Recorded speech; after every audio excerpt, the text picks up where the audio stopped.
Bonjour madame, qu'est-ce que je vous sers? Un café, s'il vous plaît. Ça marche?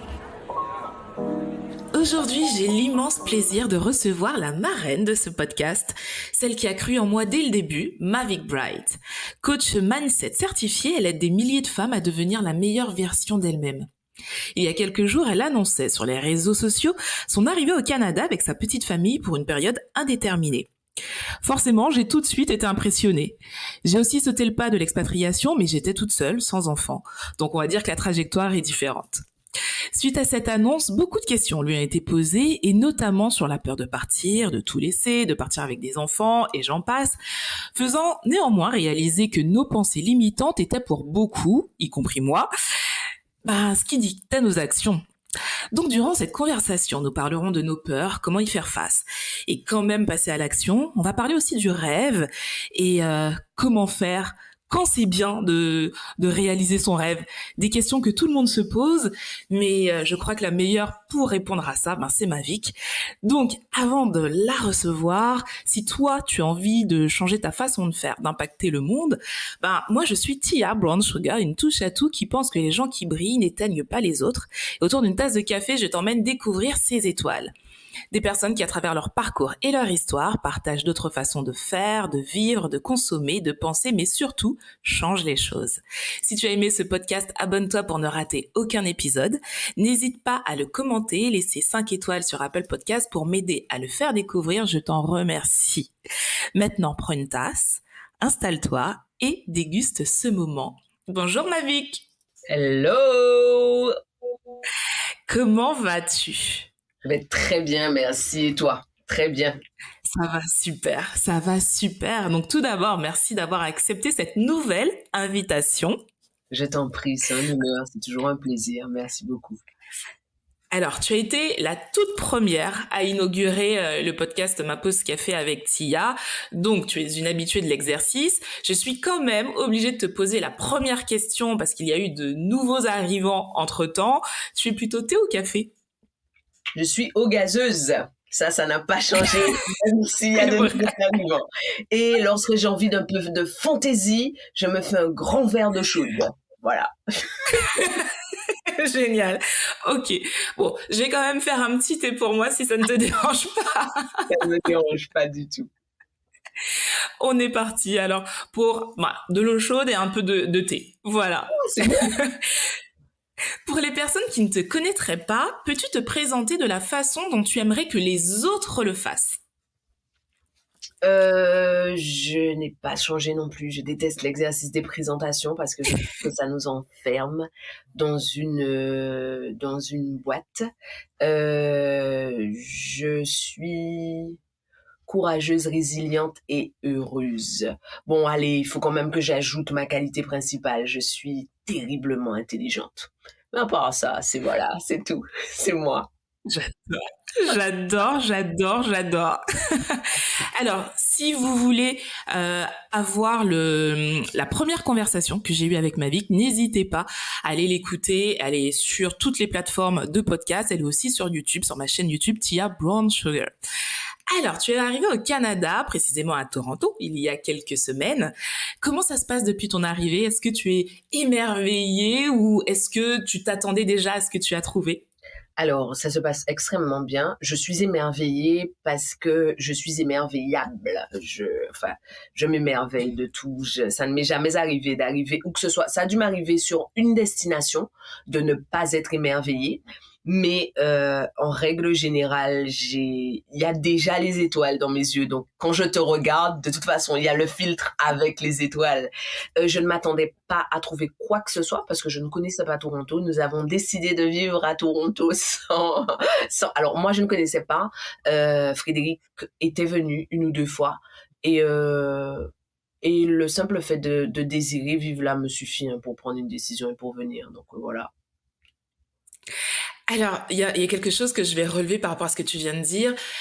Tu es toujours émerveillée. J'adore cette notion parce que je crois que c'est quelque chose que l'on perd.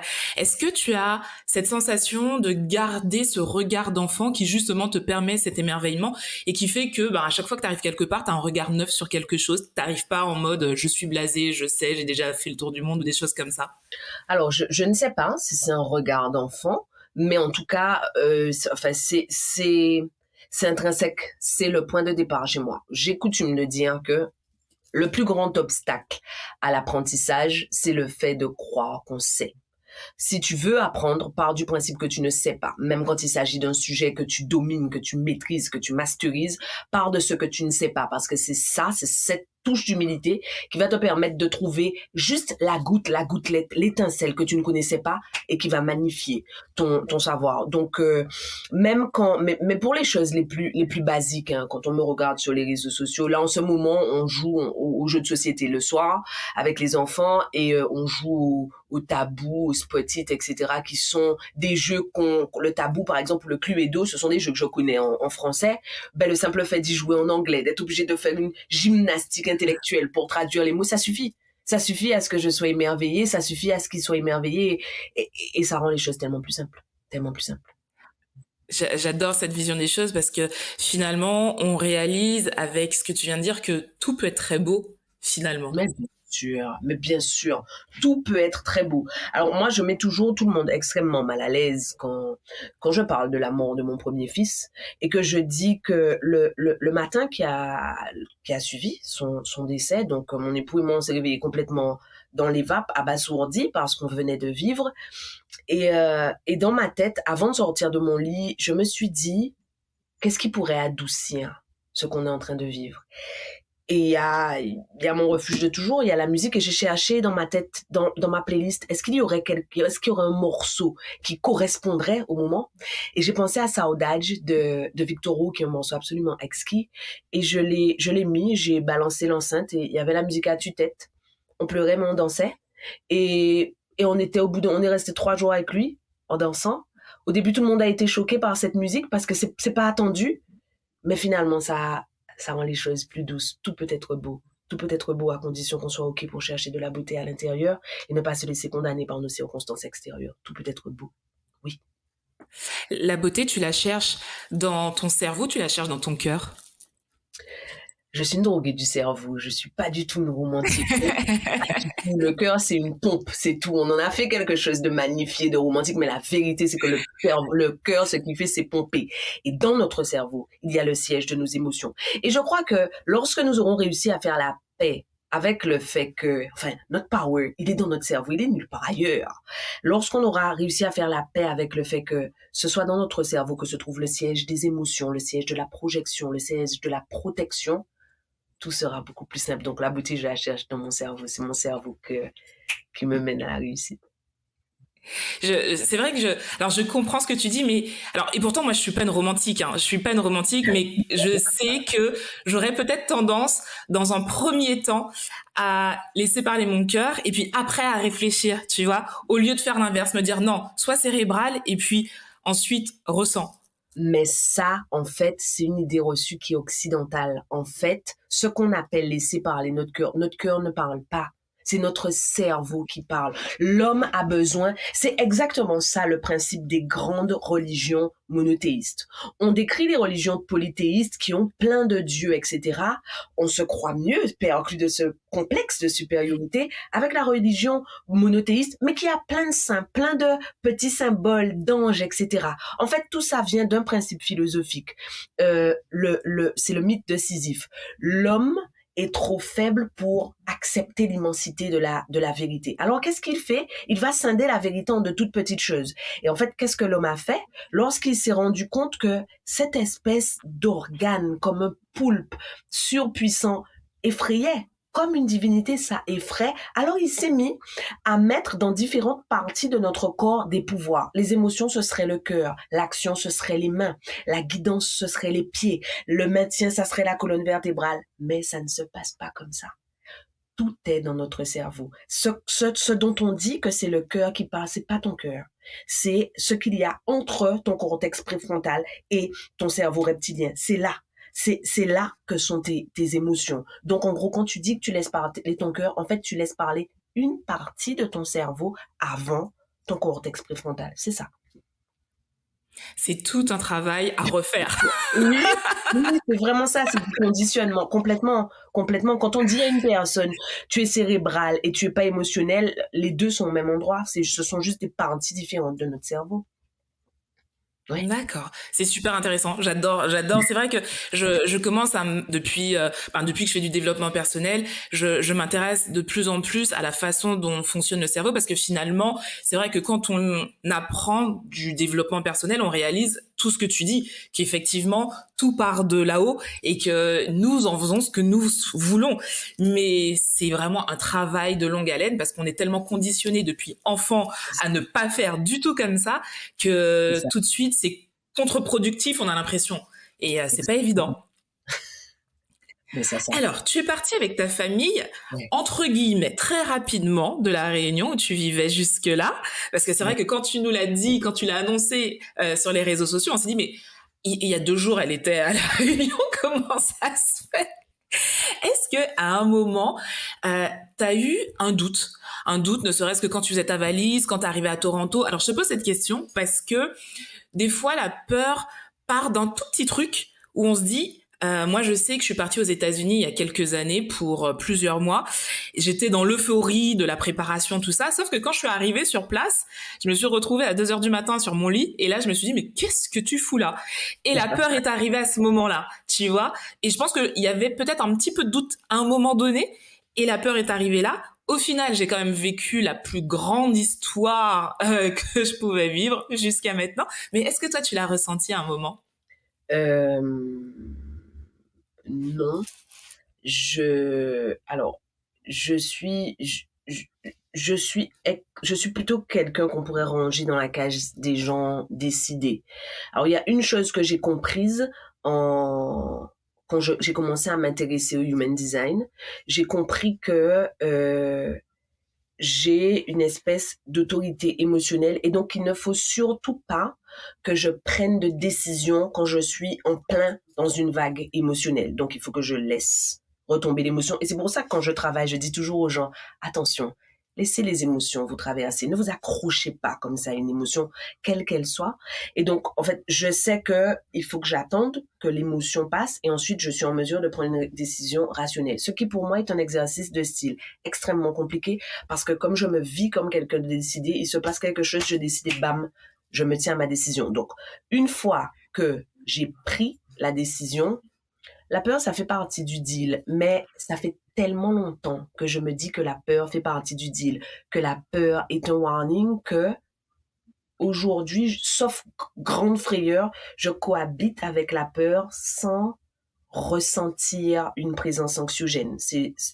Tu vois, parfois, je crois même que je vis certaines des situations et je n'identifie la peur qu'après coup. Par exemple, lors de mon dernier gros lancement, quand j'ai vu la poussée d'acné que j'avais, je me suis dit, ah, ok, j'ai eu peur. Mais juste, s'il n'y avait pas eu l'acné, j'aurais pas compris que c'était ça. Donc, tout ça pour dire que, non, j'ai pas eu de doute parce que je trouve que, l'homme a tendance à s'enfermer tout seul. Si ça va pas, si ça fonctionne pas, par exemple, on me pose énormément de questions sur le fait que mes enfants puissent faire plus de crises ici, etc. Si ça va pas, on va faire ce qu'on a fait dans un sens, on va le faire dans l'autre sens. Je vais prendre mes valises, je vais prendre mes enfants et je vais me casser. Et enfin, on a fini. J'ai vécu l'expérience. Et je voudrais rebondir sur une chose que tu as dite. Tu as dit, la peur part parfois d'une toute petite chose et parce que le doute s'est insinué un moment et hop, une fois qu'on lui en laisse la possibilité, elle croit. En fait, ça vient d'un biais. C'est un biais qui est identifié lorsqu'on on étudie le cerveau. L'homme a tendance à amplifier tout ce qui est négatif et à minimiser largement tout ce qui est positif. Ce qui explique que quand tu regardes les infos le soir, tu as l'impression qu'il n'y a que la merde, en fait, sur la planète Terre. Il n'y a rien de bien, il n'y a pas d'amour, il n'y a pas de bonheur, il n'y a pas de soleil, il n'y a que la merde. Et en fait, et quand tu parles avec des gens dont on dit qu'ils sont optimistes, il y a toujours cette espèce de petite défiance, comme si l'autre serait une espèce de béat qui ne serait pas conscient de ce qui se passe. Tout simplement parce que, naturellement, l'homme ayant tendance à focaliser sur ce qui est négatif, la personne qui fait différemment et qui a dû faire un travail de reconditionnement de son cerveau est vécue comme un danger. Elle est vécue comme un danger parce qu'elle ne voit pas la même chose que toi. Et en ne voyant pas la même chose que toi, elle rend ta réflexion inconfortable. Donc oui, tu as tout à fait raison. La peur part d'une toute petite chose et de notre tendance à amplifier ce qui est négatif. Mais comment on fait pour justement voir du positif quand la peur nous montre le négatif? Comment on fait ça? Par quel tour de magie on fait ça? Alors, je suppose que ça vient encore du cerveau, donc il y a certainement rien de magique là-dedans. Mais est-ce que tu peux nous expliquer quelle est la mécanique pour qu'on puisse le faire? Alors, ma réponse va être extrêmement décevante. En fait, pour moi, il faut partir du point de départ. La perception que nous avons de la peur. Moi, ce que je vois autour de moi, ce sont des gens qui luttent pour ne plus avoir peur. C'est une hérésie. La peur est la résurgence de notre instinct de survie. L'homme a besoin de la peur. C'est la peur qui a permis à l'homme de survivre à toutes ces ères. Et donc, la première des choses à faire, c'est faire la paix avec la peur. Enfin, la peur n'est pas quelque chose de négatif et la peur n'a pas vocation à nous arrêter. Nous servons de la peur comme excuse pour ne pas faire, en attendant qu'elle ne soit plus là. Est-ce que quand tu tombes amoureuse d'un homme et qu'il est le fils de la plus garce des sorcières, est-ce que tu vas arrêter de faire ta vie avec lui? Si tu fais ça, tu as tort parce que tu l'as laissé décider pour toi. Non, tu vas faire ta vie avec lui et avec un peu de chance, elle va se rendre compte que tu es la machine et que son fils est heureux. C'est la même chose avec la peur. Essayons juste de nous dire, c'est juste mon cerveau qui attire mon attention sur ce que je ne connais pas, sur l'inconnu et sur le danger potentiel. C'est de deux choses l'une. Soit mon enfant intérieur a besoin d'être rassuré, alors je vais prendre la peur comme une pelote et je vais la dépioter petit à petit. Qu'est-ce qui me fait peur? Qu'est-ce qu'il y a en dessous? À quoi je pense? À quoi ça me rappelle? Qu'est-ce qui réellement me met dans l'inconfort? Soit ton enfant intérieur a besoin d'être rassuré, soit tu fais partie des gens comme moi qui se disent de toute façon le meilleur moyen de ne plus avoir peur, c'est de faire. L'action a des vertus de clarification. Plus tu fais, plus tu acquiers de l'expertise, plus tu acquiers de la confiance et moins tu as peur. Voilà, décevante mais pragmatique. Ah non, pas du tout, pas du tout. Non, moi je trouve pas que ce soit décevant. Alors c'est peut-être pas ce qu'on a envie d'entendre, parce que finalement on s'attend toujours à avoir quelque chose où on se dit ah tiens c'est le nouveau truc et ça je connaissais pas et voilà. Alors que non, finalement ce que tu dis c'est quelque chose de très rationnel en soi et c'est vrai que au fond c'est de la logique, mais c'est pas évident de l'accepter en fait, parce que ça va pas dans le sens où on voudrait aller. Et tu vois, j'ai une question par rapport à ça. Justement, on trouve des raisons valables ou pas à ne pas avancer malgré la peur, et des fois, on se trouve des raisons. Alors que le rêve, on va parler de rêve, le rêve que l'on a est énorme. Genre, je sais pas, par exemple, partir, comme toi, partir, on en rêve depuis des années. On sait que c'est vraiment ce qui nous fait vibrer au fond, mais on arrive à rester sur place et on va se trouver énormément d'excuses, comme je disais, qui sont louables ou pas en fonction de chacun. Mais comment dire à toutes ces personnes qui fonctionnent comme ça que finalement on fait que du surplace et on se trouve des excuses. On a l'impression que ce qu'on fait c'est bien parce que ce sont des justifications, mais que au final non, c'est juste tu te mens à toi-même. Alors, tu te mens à toi-même et tu trahis ta puissance. Pour moi, il n'y a pas pire trahison que ça. Enfin, le rêve, nos rêves, nos ambitions, nos désirs, nos attentes, nos expectations sont des espèces de, moi je suis croyante, donc autrui peut appeler ça autrement, mais sont des espèces de cadeaux divins qui ont été mis à l'intérieur de nous. Au moment où tu rêves d'un truc, au moment où tu envisages un truc, c'est que il y a une petite graine qui t'a été confiée. Comme quand tu vas avoir un enfant. Quand tu vas avoir un enfant, il y a quelque chose qui est placé là, à l'intérieur de toi, et tu n'es qu'un véhicule, c'est tout ce que tu es. Tu as beau t'enorgueillir d'être une superbe mère, on s'en fout. La vérité, c'est que tu n'es qu'un véhicule. Et donc, à un moment, il y a cette petite graine-là qui a été placée à l'intérieur de toi. Et elle a été placée à l'intérieur de toi parce que potentiellement, tu peux. Mais tu peux pas parce que tu es meilleur que les autres. Tu peux juste parce que tu as un cerveau et que tu es powerful, que tu peux faire tout ce que tu veux de ton cerveau. Et à un moment, tu choisis, par facilité, d'utiliser ce même cerveau pour justifier le fait que tu n'honores pas ta puissance. Il y a rien de pire. Il y a rien de pire. Il y a rien de pire que les gens qui te donnent des conseils à la con. Oui, il faut que tu fasses. Il faut que tu aies plus confiance en toi. Il faut que tu oses. Mais qui sont plantés là dans leur dressing et qui ont jamais rien fait de leur vie. Pourquoi on écoute des gens qui sont plantés là? Et peut-être que si on était plus sélectif dans les conseils qu'on écoute, peut-être que ceux qui nous donnent des conseils seraient plus incités à eux-mêmes aller au bout. Peut-être que si on osait dire hey, de quoi tu parles là, toi là, t'as rien fait. Tu me parles de quoi? Une fois, j'aimais pas trop ce que Tony Parker faisait. Comme joueur, j'étais pas émue par son jeu. Et un jour, je l'ai vu sur Canal+. Il était invité, je crois que c'était Eddie, je sais plus que, bref, un commentateur sportif de Canal+ qui parlait, et le gars lui tape dessus, lui dit oui, vous avez mal joué, etc. Tony Parker écoute toutes les critiques et au bout d'un moment se lève et lui dit mais en fait tu as fait quoi toi dans ta vie? Tu as marqué combien de paniers? Tu es allé dans quelle équipe? Tu as fait quoi? Donc en fait c'est facile d'être en costume et casquette et faire genre je suis un basketteur quand t'as jamais rien fait. Et je pense que si nous étions plus nombreux à avoir le courage de dire ça, c'est politiquement incorrect, c'est terriblement inconvenant, mais si nous étions plus nombreux à pouvoir dire ça, eh bien, avant de donner le conseil, nous prendrions le risque, nous, d'honorer notre puissance. Moi, j'ai le sentiment, lorsque je prends mes enfants, ma valise, ça, on l'a fait exactement en 3 jours, mes valises, mes enfants, j'ai le sentiment quand je fais ça, d'être alignée, d'être cohérente, et que quand je dis à des femmes, fais, va, bouge, elles se disent, ouais, c'est donc que c'est possible et que ça vient de quelqu'un qui a pris le risque de perdre. Nous ne pouvons pas gagner si nous avons peur de perdre. Si nous avons peur de perdre notre confort, nous ne pouvons pas gagner. Or, le progrès se trouve au-delà de notre zone de confort. On ne grandit pas dans sa zone de confort.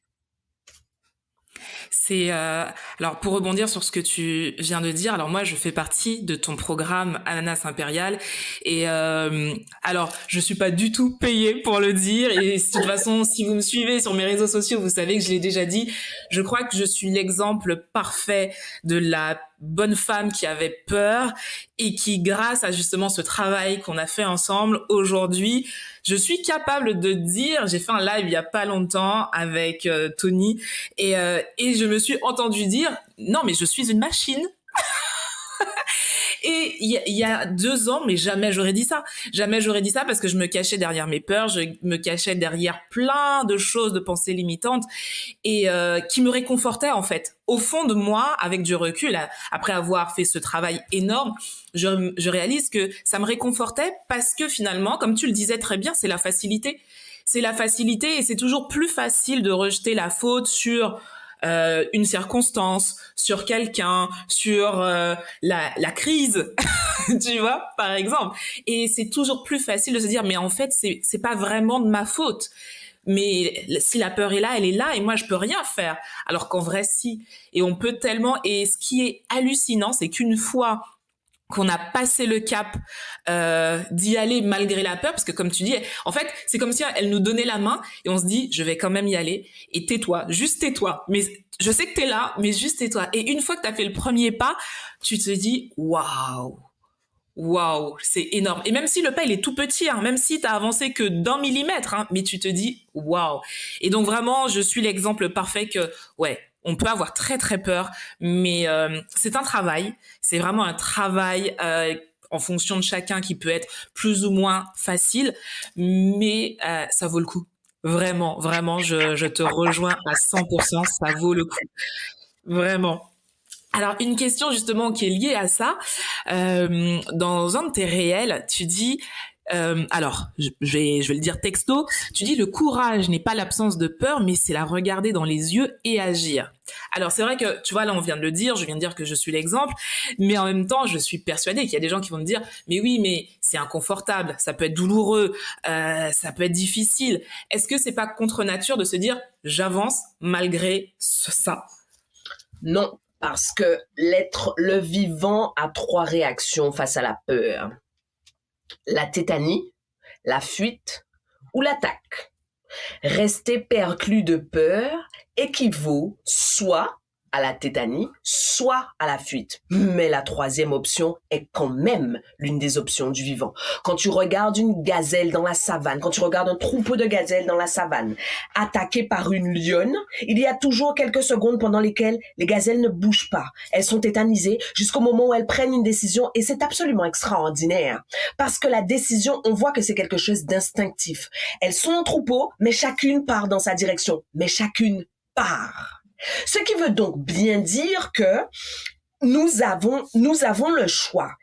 Sauf quand le cerveau bug. Il arrive que dans une peur incroyable, là on parle toujours de peur raisonnée, il arrive que dans un moment de panique, on soit complètement tétanisé et que moi qui fais la grande là, je sois sans bouger. Ça peut m'arriver. Quoi qu'il advienne.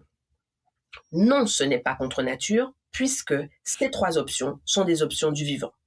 Et l'être humain est un être d'habitude. Je suis toujours doucement amusée par les gens qui me disent « Ah non, moi j'ai horreur des habitudes, je n'ai aucune habitude, je n'ai pas de routine. » La vérité, c'est que le simple fait de se dire ça est déjà une routine. Le simple fait de changer régulièrement ses habitudes est une routine. L'homme est un être d'habitude. Ce qui veut dire que notre cerveau, le job de notre cerveau, c'est nous maintenir en vie, deux, nous simplifier la tâche. Comment il nous simplifie la tâche? En essayant de transformer le plus de choses possible en des habitudes de façon à ce que nous n'ayons pas à réfléchir. Et donc, ce qui va se passer, c'est que plus vous ferez quelque chose de façon récurrente, plus le cerveau va simplifier le processus et vous allez vous mettre à le faire en mode pilote automatique. C'est ce qui fait que certains couples qui sont ensemble depuis X temps font l'amour exactement de la même façon parce qu'ils savent qu'à 3 minutes 45, il y aura un orgasme. On a beau les critiquer, mais eux, au moins, ils ont leurs orgasmes. Alors que les autres sont en train de grimper, de s'accrocher à toutes sortes de choses, mais zéro orgasme, car trop de changements.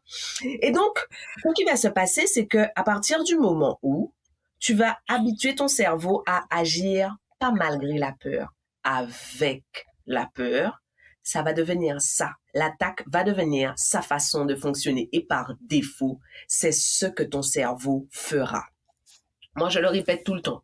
Je suis une timide et je lutte tous les jours contre ma timidité parce que je refuse de laisser quelque chose me définir. Et donc, je sais pas vous dire, dernièrement, je voulais aller me faire un soin trop nouveau dans un institut, le meilleur institut de Toronto. J'arrive devant la porte et à l'intérieur, je vois qu'il y a des gens.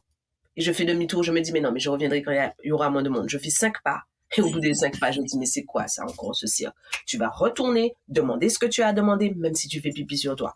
Donc j'y vais, je prends une grande respiration, je rentre, je pose ma question, on me dit, ok, d'accord, rendez-vous à telle heure, etc. Bye. Mais je sors de là, je danse et tout le monde danse avec moi sur le trottoir à Toronto. Et il y a une dame qui me dit, mais on danse pourquoi? Et je lui dis, juste parce qu'on est heureux. Les gens se disent, mais elle est fada, cette dame. Mais ça a l'air, je raconte cette anecdote pour dire qu'en fait, il n'y a pas de petite et de grande peur. Il y a juste la peur et il y a juste la décision d'être courageux. Le courage est une décision. J'adore. Je pourrais t'écouter pendant des heures. Vraiment, je pourrais t'écouter pendant des heures. Je suis admirative. Et moi, je culpabilise. Je me dis, tu parles trop. Elle t'a posé une toute petite question. Tu parles. Ah non, mais au contraire, moi, mais tu sais que je suis l'une de tes plus grandes fans et j'attends juste d'être à l'Olympia et d'être devant avec mes pancartes. Je suis là. Je n'attends que ça. Ah non, mais vraiment. De toute façon, là, aujourd'hui, c'est ton émission. Donc, tu parles autant que tu veux, vraiment. Si. Alors, là, on a vu un peu le process pour avancer malgré la peur. Comment être sûr que son rêve est un bon rêve? Je sais pas si tu comprends ce que je veux dire. C'est-à-dire, des fois, on a un truc dans la tête, on a l'impression que c'est un rêve, et au final, on réalise, peut-être en prenant du recul ou peut-être en analysant, que c'est peut-être le rêve de quelqu'un ou que c'est juste un oasis qui est là et qu'on s'est dit ouais, peut-être un jour. Comment on sait que ce rêve il va devenir concret ou pas? Je sais pas si j'ai bien expliqué la question. La question est très très claire et je suis très contente que tu la poses. Ma réponse vient en contradiction avec ce qu'on entend souvent. Pour moi, ta question peut être mise au même endroit que toutes les questions qui me sont très souvent posées au sujet de la mission de vie. Comment je fais pour connaître ma mission de vie? Comment je sais que c'est vraiment pour ça que je suis fait, etc. Ma réponse est, on s'en fout! C'est ça ma réponse. On s'en fout. J'en ai marre de voir des femmes assises sur le rebord de la 4 voies regarder leur vie passer parce qu'elles sont pas sûres d'avoir trouvé leur mission de vie. Tu vas pas trouver ta mission de vie en laissant tes fesses s'élargir sur une chaise. Lève-toi, bouge-moi ces fesses. Et dans l'action, il y a de la clarté. Dans l'action, il y a notre vision. Dans l'action, il y a notre réalisation. Qu'est-ce qu'on en a à faire que finalement, j'entends les gens me dire, ouais, j'ai perdu 3 ans dans cette relation, j'ai perdu tant de temps dans ce boulot. Tu as pas perdu, tu as grandi. Et on s'est pas servi de toi, tu as aidé l'autre à grandir. On ne t'a pas utilisé, tu l'as accompagné sur sa croissance. Tu es la machine, tu es le soleil de ton système solaire. Moi, ce que je pense, c'est il est important de rechercher juste l'alignement. Alors là encore, on me demande très souvent, comment tu sais que tu es aligné? Tu sais que tu es aligné, hein? Comment tu sais que tu es aligné? Est-ce que tu te sens bien le matin quand tu te lèves? Est-ce que tu te dis, oh yes, la vie que je vis, c'est la vie que j'ai envie de mener? Est-ce que quand tu parles, tu as le sentiment que tes actions, tes pensées, tes émotions et ta vision sont en cohérence? Est-ce que tu as le sentiment d'être quelqu'un de complet ou est-ce que tu as un sentiment de schizophrénie? C'est ça l'alignement. On est en train d'en faire quelque chose d'hyper abstrait, mais tu sens dans ton corps quand tu es aligné. Tu sens dans ta vie quand tu es aligné. Pour moi, le seul véritable danger qu'il pourrait y avoir à consacrer du temps, de l'énergie au mauvais rêve, ce serait de vivre le rêve de quelqu'un d'autre. Ça, là, on s'en fout pas. Parce que c'est vraiment la mouise. Ceci étant dit, ce dont moi je me suis aperçue, c'est que celles qui ont tendance à être engluées dans le rêve de quelqu'un d'autre sont celles qui n'ont pas eu le courage de définir leur rêve. Toutes celles qui me disent, je sais pas ce que je veux, mais je sais ce que je ne veux pas. C'est de la merde, savoir ce qu'on ne veut pas. Mais c'est vrai, tu es en train de te concentrer sur ce que tu ne veux pas. Tu es en train de focaliser l'intégralité de ton pouvoir créateur. Le pouvoir créateur de notre cerveau. Là encore, c'est pas de la magie, c'est pas de la spiritualité, c'est pas de l'ésotérisme, hein. C'est le biais de confirmation. Ce qui veut donc dire que tout ce dont tu es convaincu, tu le cherches dans la réalité. Tout le temps que tu passes à penser à ce que tu ne veux pas, tu es en train de dire à ton cerveau, trouve-moi ça dans mon quotidien.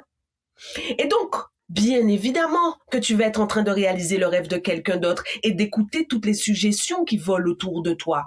Lorsque tu auras pris le risque, seul, d'assumer ce que tu veux, d'assumer tes ambitions, d'assumer tes désirs et de le faire de façon humble, de façon consciente. Moi, ce que je vois très souvent, ce sont des femmes qui me disent oui, je veux telle chose, même si on me critique, même s'il y a le regard des autres, même si, là encore, tu es à côté de la plaque. Hein. Tu es encore à côté de la plaque parce que tu es en train de te soucier du regard de l'autre. Ce qui veut dire que tu te définis par rapport à l'autre, même si tu penses être en train de te mettre au cœur de ton système. Tant que tu es contre l'autre, tu n'es pas pour toi. Mais ça a quelque chose de flippant, de dire, je suis toujours moi celle qui dit, moi je vais reprendre un exemple. Je dis tout le temps, moi, je vais être millionnaire. Je vais pas gagner 1 million, je vais gagner des millions. Et lorsque j'en parle avec des femmes, très souvent, elles me disent, oui, moi aussi, je vais gagner beaucoup d'argent, mais pas que ça. Mais pourquoi? Parce qu'on se soumet aux injonctions sociétales. C'est tellement pas bien qu'une femme dise, moi, je veux gagner beaucoup d'argent, que tout de suite, on pondère en disant, mais je veux de l'amour, mais je veux du temps. Et quoi? Pourquoi j'ai besoin de me justifier? Je veux tout ce que je veux et je veux mes millions. Point barre. Mais j'ai pas à te dire autre chose. Tout ça pour dire que savoir qu'on vit notre rêve suppose que nous prenions le risque dans la solitude de notre intimité d'assumer nos désirs. Juste ça. Qui tu es, de quoi tu as envie. Dernièrement, j'ai écouté une émission dans laquelle sur la sexualité. J'adore la relation entre le cerveau et la sexualité. Et donc, j'entendais tous ces gens taper sur des couples qui pratiquent tout le temps le missionnaire, que ça manquerait de fantaisie, nanana. Et je vois donc plein de femmes qui viennent, qui me disent, ouais, mais en fait, moi, c'est ce que j'aime, mais j'ose pas le dire parce que, qu'est-ce que tu oses pas le dire de quoi? Comment? Tu fais ce que tu veux. Tu vas chercher des orgasmes comme tu les définis. Mais, encore une fois, l'homme étant un animal grégaire, il a tendance à se définir par rapport au groupe. Le courage. Mais il y a plein de choses super intéressantes que tu as dites, notamment cette phrase « je sais ce que je ne veux pas ». J'ai tellement dit ça, mais tellement dit ça. Et alors, je disais ça surtout en amour. Ben, surtout en amour, j'étais la meuf qui disait, tu sais, mais très sûre d'elle. Non, mais je sais surtout je ne sais pas ce que je veux, mais en tout cas, je sais ce que je ne veux pas. Et j'ai dit ça pendant tellement longtemps, jusqu'au jour où c'était il y a 5 ans. Il y a 5 ans, j'ai décidé de ce que je voulais. Évidemment. Et je me rappelle, c'était une conversation avec une amie. D'ailleurs, Ludivine Rétori, si tu nous écoutes, ma chérie, je te fais un énorme bisou. Elle est venue me voir et elle me disait, mais Sine, je comprends pas. Je ne comprends pas qu'une femme comme toi, tu sois encore avec ce genre de mec. Qu'est-ce que tu veux? Et je crois que ça a été le déclic quand elle m'a dit qu'est-ce que tu veux, parce que je ne m'étais jamais posé la question quel style d'homme, quel homme je voulais. Et quand elle m'a posé cette question-là, c'était la première fois où j'ai été justement dans le sens inverse de je sais aujourd'hui ce que je veux. Et ça a tout changé. Ça a tout changé. Alors, je sais pas si tu m'entends toujours. Oui, je t'entends, Tia. Très bien. Ah d'accord, parce que je ne te vois plus. Moi, je te vois. D'accord, ok, je vais me fier à ta voix. Mais c'est vrai que c'est à ce moment-là que je me suis dit, ben, qu'est-ce que tu veux en fait, réellement? Et l'année d'après, je rencontrais mon mari. Évidemment, mais bien sûr. Mais enfin, le biais de confirmation. Tu t'es mise à te concentrer sur ce que tu voulais et donc tu as envoyé l'information à ton cerveau de ce que son job était de trouver dans le quotidien, ce que tu voulais. C'est fait. C'est aussi simple que ça. Mais alors c'est aussi simple de le dire, c'est un peu moins facile de le faire, mais c'est vrai que changer son mindset, changer ce qu'on se dit, la façon dont on se parle, on peut penser que c'est bizarre, mais c'est la clé en fait. La façon dont on va se parler, la façon dont on va dire je veux ça, et surtout la manière positive dont on va dire les choses a un réel impact. Et c'est vrai que des fois on se dit non, ce sont que des mots, mais finalement les mots conditionnent notre état d'esprit. Bien sûr. Moi, je reprends toujours le même exemple. Quand un bébé a faim, ou alors quand il commence à parler, qu'il veut un biberon, il arrive, il n'y a pas de s'il te plaît, il n'y a rien. Il y a je veux ça. Et en fait, tu te demandes pas est-ce qu'il veut autre chose, hein? Quand il t'a montré ce qu'il veut, quand tu essaies de faire ta maline et de lui donner une petite pomme à la place du lait, mais presque il te crache ta pomme au visage, puisqu'il t'a montré le biberon. C'est bizarre quand même, hein? Comment ça se fait que ça fonctionne pour les bébés, ça ne fonctionnerait pas pour les adultes, ça fonctionne exactement de la même façon. Nous devons assumer ce que nous voulons. Nous devons assumer ce que nous voulons et mobiliser nos ressources pour aller chercher ce que nous voulons au lieu de nous fatiguer avec ce qu'on ne veut pas. On s'en fout de ce que tu veux pas. On s'en fout. Est-ce qu'on peut parler de ce que tu veux? On s'en fout. Clairement. Est-ce que tous les rêves sont réalisables? Ah bah alors là, ça m'arrive pas souvent d'être sans voix, je ne sais pas. Je ne sais pas. Alors, j'ai laissé ma vie sans voix, je note. C'est ça d'une pierre blanche. Alors,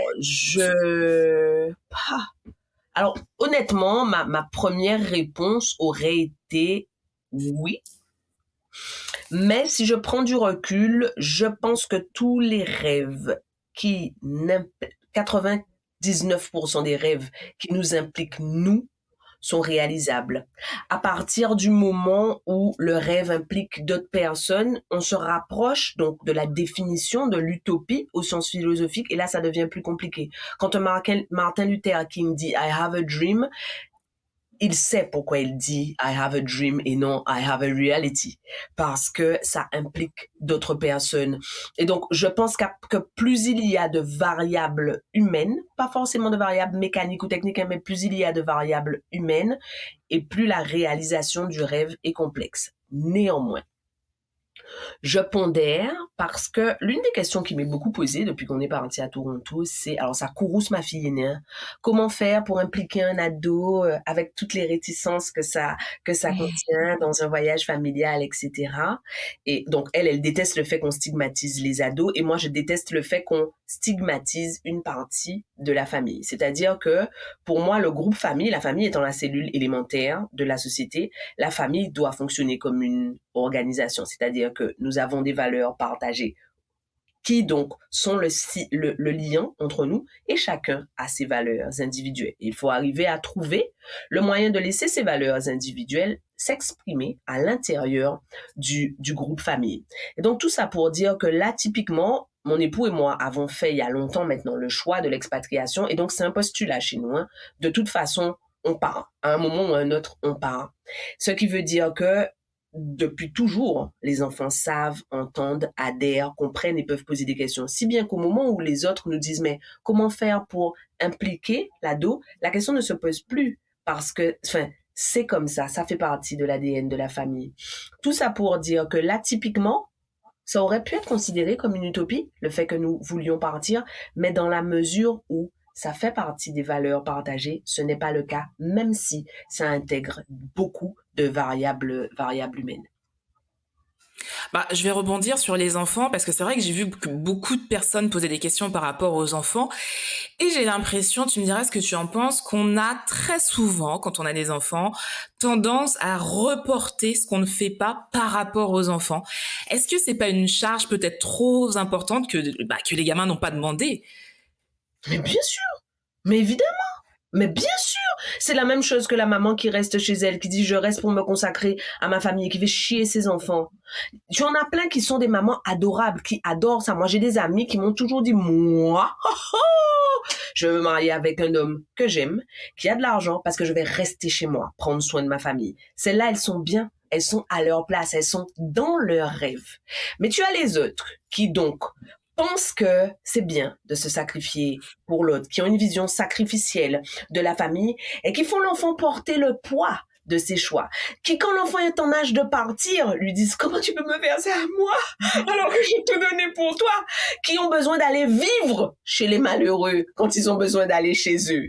Ce que je dis moi, c'est que l'ère néo-moderne, en voulant tellement s'inscrire en faux contre les époques passées, a perdu le sens du milieu. C'est-à-dire qu'il y a eu des centaines d'années pendant lesquelles l'enfant n'était pas considéré comme un être humain et donc n'avait pas voix au chapitre, n'avait pas le droit de faire des choix. Et aujourd'hui, nous sommes arrivés dans l'extrême inverse, où on demande aux enfants de faire tous les choix. Mais c'est bizarre. Quand on reprend les livres de psychologie classique, on te dit qu'un enfant a besoin de cadre et qu'un enfant a besoin de profiter du fait d'être un enfant. Moi, ce que je vois très souvent, ce sont des mamans qui me disent oui, mais je veux pas qu'il s'énerve, je veux pas qu'il soit fâché contre moi, je veux pas qu'il m'en veuille, alors je le laisse décider. Hey, c'est notre job de les laisser nous en vouloir. J'en ai voulu à mes parents et je les aime de fou. Mes enfants m'en veulent, par exemple, ils trouvent que je suis une tocarde, une ringarde parfois. Mais le reste du temps, ils trouvent que je suis la maman la plus cool du monde. Je suis OK pour qu'ils m'en veuillent parce que je suis OK pour assumer le poids de certaines décisions. Je peux concevoir que parfois tu ne comprennes pas ma décision, mais mon Dieu, c'est ça qui fait qu'on a 30 ans de décalage parce que j'ai vu. Parce que qui vole plus haut voit plus loin et pour l'instant je vole plus haut, alors c'est moi qui vois plus loin. Et j'assume, mais j'assume même plus que ça. J'assume qu'au moment où devenu adulte, ils me diront très certainement pour certaines choses, maman, tu as été nulle à pleurer. Et je dirais, j'ai été nulle par amour. Comme mes parents disent, j'ai été nulle par amour. Et ok, l'amour suffit à excuser certaines choses. Oui, on reporte trop de choses sur les enfants. Trop. Ils sont des excuses toutes trouvées parce que le Graal au 21e siècle est de dire je suis une bonne mère. Sauf qu'on oublie toutes.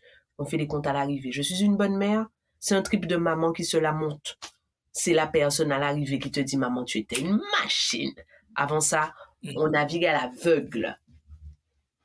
Mais j'adore ta vision des choses parce qu'en fait, tu nous dis que l'enfant, déjà, on l'intègre dès le début et pas à un certain âge. Donc, dès le début, il est intégré normalement, logiquement, dans cette cellule familiale dans laquelle il naît. Par contre, même s'il est dans cette cellule, les parents assument leur choix et assument cette famille. Et donc c'est super important parce que c'est là où on voit l'équilibre finalement, que oui, l'enfant c'est un être à part entière dans cette cellule familiale, mais les parents sont aussi là pour contrebalancer et assumer les choix qui sont faits. Donc c'est super intéressant vraiment. Complètement. Quand ma fille est née, lorsqu'il a été question de lui faire, lorsqu'on a commencé à évoquer la question de lui faire sauter une troisième classe, mon époux et moi avons dit non.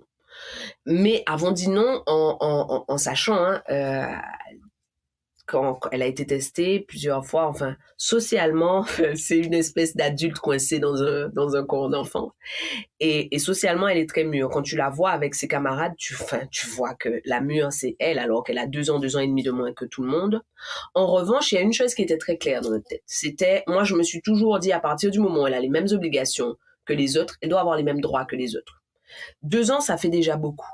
Mais quand elle a 3 ans d'avance et que donc elle arrive, aujourd'hui elle a 15 ans, elle est en terminale, elle arrive, elle a 14 ans, elle est en terminale, les autres vont en soirée, les autres boivent, certains ont des relations sexuelles, certains... Et donc moi, je vais lui dire, tu dois te coltiner le même nombre d'heures de travail que les autres. Tu dois faire autant de tâches ménagères que les autres. Par contre, tu sors pas, tu bois pas, il n'y a pas de relations sexuelles, il n'y a pas. À un moment, il faut être cohérent. Et donc, on lui a dit non. Et puis l'incident était clos. Alors, elle n'a pas beaucoup râlé, mais il y a eu toute cette opposition autour, où on nous disait, oui, mais vous pourriez la pousser, elle pourrait avoir le bac à 14 ans. Et ma réponse, c'est toujours la même. Quand tu as 30 ans et que tu gagnes 10 000 euros par mois, qui est-ce qui te demande à quel âge tu as eu le bac? Personne, on s'en fout. Et donc, à un moment, j'assume d'être la colonne vertébrale qui dit, c'est moi qui vole plus haut, c'est moi qui vois plus loin. C'est possible que je me trompe, mais je me serais trompée par amour. Par contre, pour le moment, c'est non. Voilà. J'adore vraiment. Alors, tu viens de créer un mastermind pour aider les femmes entrepreneurs à briser leur plafond de verre et les propulser à un niveau supérieur dans leur business. Yes. Est-ce que tu peux nous en parler? Moi, quand je définis ce que je fais, je dis que c'est du coaching. J'aime pas le mot coaching, mais il en faut bien un. C'est de l'accompagnement basé sur des neurosciences, de l'expérience et du bon sens. C'est-à-dire que tout ce que je conseille, propose, dis, je l'ai testé avant. Moi, je sais ce qu'a fait pour moi, a fait pour mon business, le fait d'être dans un mastermind. Je sais, j'ai multiplié mon chiffre d'affaires par 2, par 3, à partir du moment où j'ai été à côté de gens, qui pensaient grand, qui étaient capables de me challenger, qui voyaient les choses sous un angle différent du mien. Et je me suis dit, moi, je veux faire ça pour des femmes. Je veux leur montrer que, quel que soit ce que tu fais, tu peux faire plus, tu peux gagner plus, tu peux avoir plus de temps libre. Quand j'ai commencé dans l'univers du coaching, il y avait deux grands types de personnes. Il y avait les Américains qui brassaient des millions et il y avait la francophonie où, on était encore vraiment dans une espèce d'esprit de pauvre où il fallait faire du one-to-one, où il fallait pas tarifer plus de temps, etc. Et quand je suis arrivée avec l'idée du membership, là encore, j'ai été décriée pour les prix, etc. Et les résultats jouent en ma faveur. Et je me dis que apporter ça à d'autres femmes, dire à d'autres femmes, tu peux faire plus, tu peux rêver plus grand, tu peux utiliser tes ressources autrement, va permettre de contribuer à ce que je veux. Moi, ce que je veux, c'est créer un monde de femmes puissantes. Et deuxième chose que je veux, c'est vulgariser l'accès à la richesse des femmes noires et des femmes caribéennes, sans exclusion des unes ou des autres.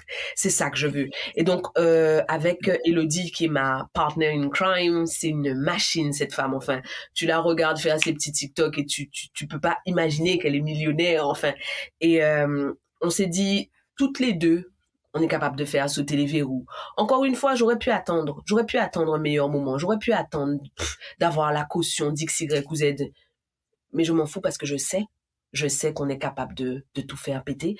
Et donc, on a notre premier meeting mardi prochain. Je suis impatiente, je suis excitée comme une puce parce que j'ai coutume de dire que je ne m'engage que dans des relations qui me font grandir. Si je te fais grandir de façon unilatérale, ça ne m'intéresse pas. Si je te fais grandir en grandissant, et c'est pour ça que depuis le début, je t'ai dit, toi là, je viens avec toi,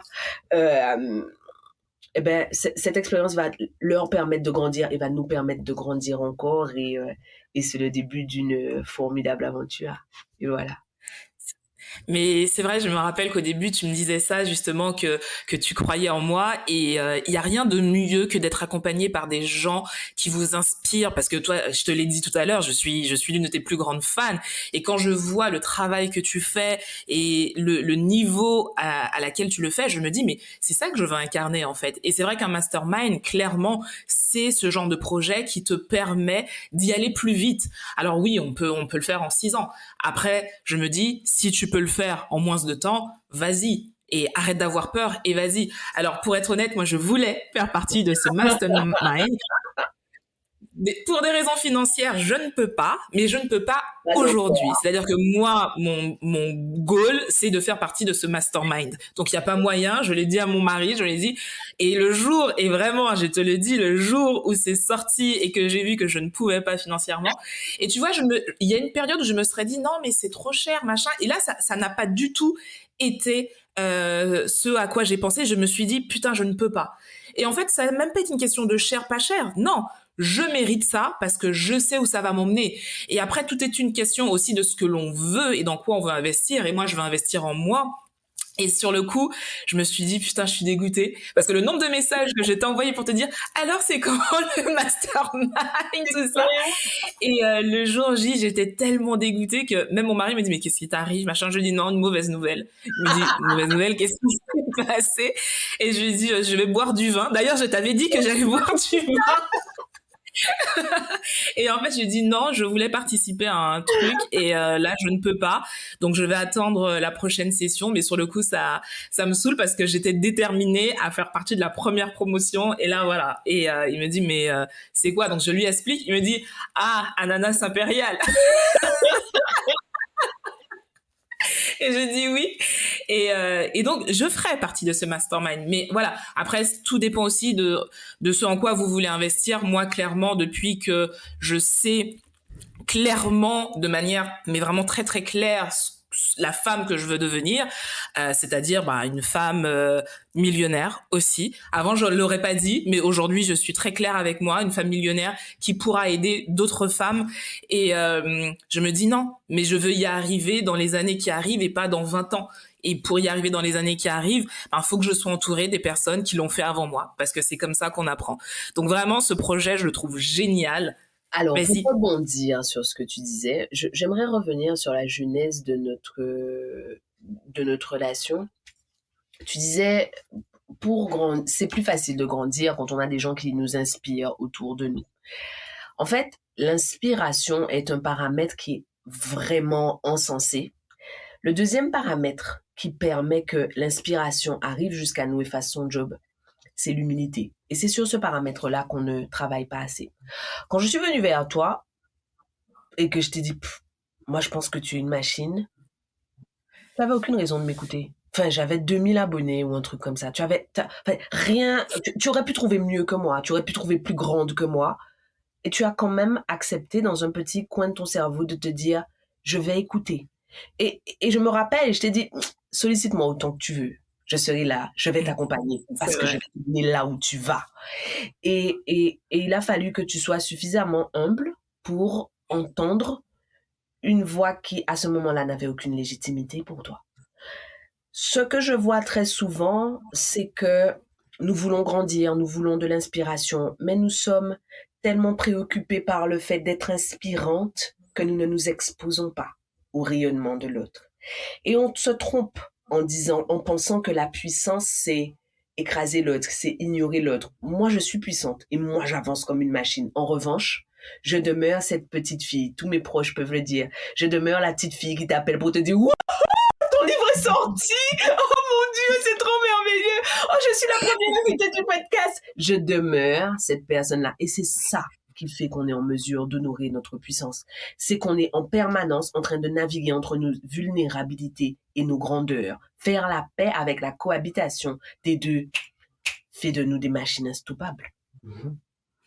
Ouais, clairement. Mais en tout cas, je te souhaite à ton mastermind longue vie. Et de toute façon, je sais qu'il y aura une grande vie. Et surtout, j'ai une question par rapport à ça. Est-ce que tu as l'impression, depuis justement que tu as commencé tout ce travail avec toutes ces femmes que tu accompagnes, est-ce que tu as l'impression que cette notion de richesse, tu vois, parler d'argent, est-ce que tu as l'impression qu'il y a un changement ou est-ce que c'est encore très compliqué pour les femmes de parler d'argent? Alors, c'est compliqué pour les femmes de parler d'argent, mais dans ma communauté, je vois nettement un changement de fou. Certainement parce que moi, j'arrête pas de parler d'argent et que je veux que ce ne soit plus un tabou, qu'une femme ait le droit de dire « je veux de l'amour, je veux des enfants, je veux des orgasmes, je veux de l'argent », mais sans dire « il y a un après l'autre, avant l'autre, je veux tout ». Et donc, dans ma communauté, je sens nettement le changement. J'ai dernièrement répondu à une question tellement surprenante qui m'avait été posée où on me disait est-ce que tu es déjà millionnaire? Ton train de vie a l'air extrêmement élevé. Je disais non, je suis pas encore millionnaire, mais l'année prochaine ça devrait être le cas. Et en fait, en réponse à cette story, mais j'ai eu des avalanches de femmes qui me répondaient soit amen, soit moi aussi, soit je vais y arriver un jour, soit montre-moi comment faire. J'ai vraiment le sentiment à l'intérieur, au sein de ma communauté, que c'est quelque chose qui devient de plus en plus normal. Et tu sais que quelque chose est normal quand on ne le soulève plus. Le jour où plus personne ne soulèvera le fait que je dise, moi je vais chercher les millions, là on saura que c'est normal. Là on saura que la femme noire est OK avec ça. Et donc, en revanche, au-delà des frontières de cette communauté, oui, je sens que c'est encore un problème. Combien de fois on a dit à mon époux, mais comment faire pour être avec une femme comme ça, qui fait autant de bruit, qui prend autant de place? Et il est toujours là à dire, mais regardez comme elle est toute petite à côté de moi. Et il est toujours là à dire, c'est parce qu'elle est puissante que je suis puissant. Donc, on sent bien qu'il y a encore cette espèce de dissonance entre la féminité, le rôle attendu de la femme et l'argent. C'est pareil, moi, très souvent, on me dit, mais comment ça se fait que vous travaillez autant? Qui s'occupe de vos enfants? Comment ça, qui s'occupe de mes enfants? Moi, je m'occupe de mes enfants. Comment ça, qui s'occupe de mes enfants? Mais la maternité est-elle une fonction logistique? Pas sûr. Je vois tellement de femmes dire, moi, je suis une bonne mère, je me consacre à mes enfants, et quand je creuse, elles me disent, je fais la lessive, je fais les repas. On me demande, mais comment est-ce que tu as délégué la préparation des repas? Et même si c'était le cas, est-ce que ça fait moins de moi une bonne mère? Une maman, c'est celle au creux des seins de laquelle tu peux te blottir. C'est pas celle qui fait la viande roussie. Encore que la viande roussie, ça soit extraordinaire. La maman, c'est celle qui souffle dans tes ailes quand tu t'élances au haut d'une falaise et qui gonfle tes ailes parce que tu as pas la force de les battre. C'est ça une maman. C'est pas celle qui récure la salle de bain. Enfin, ce n'est pas que ça. C'est pas que ça. Donc voilà. Mais non. J'adore, mais c'est super intéressant, vraiment. Tu vois, je te dis, on pourrait parler des heures. Mais bon, là, on approche justement de l'heure et je sais que tu as beaucoup de choses à faire. Donc, on va passer aux 2 dernières questions. Ouais. Quels sont tes prochains projets, si tu peux en parler aujourd'hui? Ou est-ce que c'est surprise? Réfléchir, parce qu'en fait, il y a tellement de choses dans ma tête. Alors, en ce moment, alors le prochain gros truc que je vais faire, ce sera un programme réservé aux femmes et qui va traiter de la richesse. Comment faire pour accéder à l'argent. Donc ça va être un gros truc sur lequel on travaille. Il y a un truc fun sur lequel j'ai commencé à travailler, c'est un format qui se rapprocherait de la télé-réalité, de façon à partager avec les gens le fait qu'on mystifie le quotidien des gens qui nous inspirent. Et enfin, mon quotidien est random, enfin lambda. Il y a des câlins, va me ranger ça immédiatement, tu as fait tes devoirs. Donc voilà, il y a ça. Ensuite, évidemment, il y a mon bébé sur lequel je travaille en permanence. Il y a la nana impériale. On est en train de travailler sur une application, mais de ouf. C'est-à-dire que quand début décembre, elle va sortir, je vais tout péter. Quand vous aurez en votre possession cette application qui va vous sortir des graphiques en temps réel, moi, j'en peux déjà plus d'attendre. Et le dernier projet sur lequel je bosse, c'est un programme de coaching familial. Pas au sens où on entend mon job, c'est pas d'apprendre aux mamans à être les meilleures mamans du monde, parce que ça manque de fun. C'est d'apprendre aux gens comment déclencher et mobiliser la dynamique famille, comment on fait pour partager des valeurs, comment on fait pour accepter les vertus de croissance du conflit, comment faire pour, enfin, voilà, c'est, en gros, voilà. Mais parce que je n'ai pensé qu'à cela, sinon je pourrais encore. Donc, en gros, si on veut savoir tout ce qui se passe, on te suit sur tes réseaux? Surtout, faut me suivre sur mes réseaux. Parce que c'est Mavic Bright. Parce que c'est fun, parce que ça s'arrête jamais, et voilà, quoi.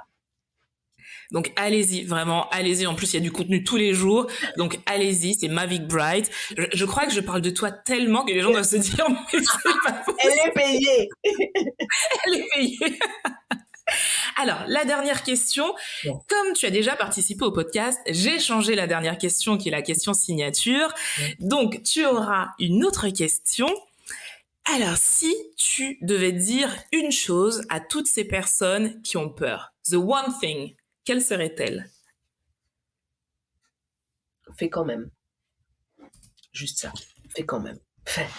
Aussi simple que ça. Aussi simple que ça. Arrête de te dire, je vais faire malgré la peur. Dis-toi, je vais faire avec ma peur. Fais quand même. Dans le pire des cas, il va se passer quoi? Habille-toi en noir, parce qu'il y a des chances pour que tu fasses pipi sur toi. Moi, ça m'est arrivé plusieurs fois. Habille-toi en noir, mais fais quand même. Voilà. fais quand même. Retenez ça, fais quand même. Un pas après l'autre, fais quand même. Merci Mavic pour ce moment. Merci, c'est toujours super de t'avoir, vraiment. Et on se donne rendez-vous sur tes réseaux sociaux. N'hésitez pas. T'as aussi une chaîne YouTube. Ah, important. Yes, ouais, j'ai une chaîne YouTube qui est une chaîne familiale sur laquelle on parle de gérer les conflits avec son ado, de la méditation en mouvement chez les tout petits, d'aimer quelqu'un d'ambitieux ou de l'argent dans le couple. On s'éclate sur cette chaîne YouTube. Donc allez voir tout ce qu'elle fait parce que vraiment ça en vaut le détour. Merci à vous de nous avoir écoutés. Votre podcast revient la semaine prochaine, évidemment sur toutes les plateformes de podcast, mais aussi sur ma chaîne YouTube. Je vous fais de très très gros bisous. Prenez soin de vous, prenez soin des vôtres et à la semaine prochaine. Bye bye. Bye.